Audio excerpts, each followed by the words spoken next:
अस्सलामुअलैकुम, कैसे हैं आप सब। उम्मीद करती हूँ आप सब ठीक होंगे। Welcome to my channel story corner. चलिए चलते हैं आज की कहानी की तरफ। 5 बैल।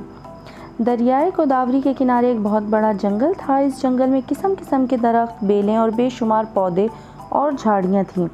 जंगल में हर किस्म के जानवर भी रहते थे। इनमें चरिंदे भी थे और दरिंदे भी, उड़ने वाले यानी परिंदे भी थे और रेंगने वाले भी। चरिंदों में नील गाय, जंगली भैंसे, सांभर, हिरन, चीतल, चिकारे, जंगली बकरियां वगैरह शामिल थे। इनके अलावा यहाँ 5 बैल भी रहते थे। पांचों के रंग अलग अलग थे, लेकिन थे पांचों आपस में भाई भाई। ये सब मिलजुल कर रहते थे। ये इनके लिए ज़रूरी भी था, क्योंकि जंगल के तमाम दरिंदों की इन पर नज़र थी। ये जब भी इन पर हमले की नीयत करते, पांचों डटकर मुकाबला करते और तेज़ नोकीले सींगों से उन्हें मार भगाते। जंगल में किस्म किस्म के पौधे, पत्ते और घास खाने से इन 5 बैलों की सेहत खूब अच्छी थी। सब इनकी चमकदार खाल, नोकीले सींगों और खूबसूरत जिस्म को देखकर इनकी तारीफ करते।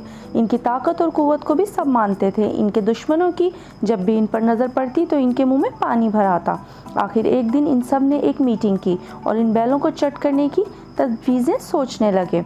सब ने ये बात मान ली कि जब तक इनमें इत्तेहाद है, इनका शिकार नहीं किया जा सकता। इस मीटिंग में लोमड़ी भी शरीक थी। आप जानते ही हैं कि लोमड़ी और गीदड़ शेर के झूठे शिकार पर गुजारा करते हैं। लोमड़ी भी इन बैलों का गोश्त खाना चाहती थी।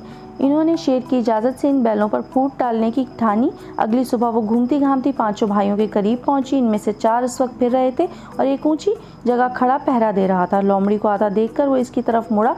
इसे देखकर लोमड़ी ज़मीन पर लौटने लगी और बोली, है जंगल के बहादुर, मैं तुम्हारी दोस्त हूँ, मुझे गलत ना समझो। मैं इससे पहले कभी तुम्हारे पास नहीं आई। अब तुम्हारे भले की बात तुम्हें बताने आई हूँ।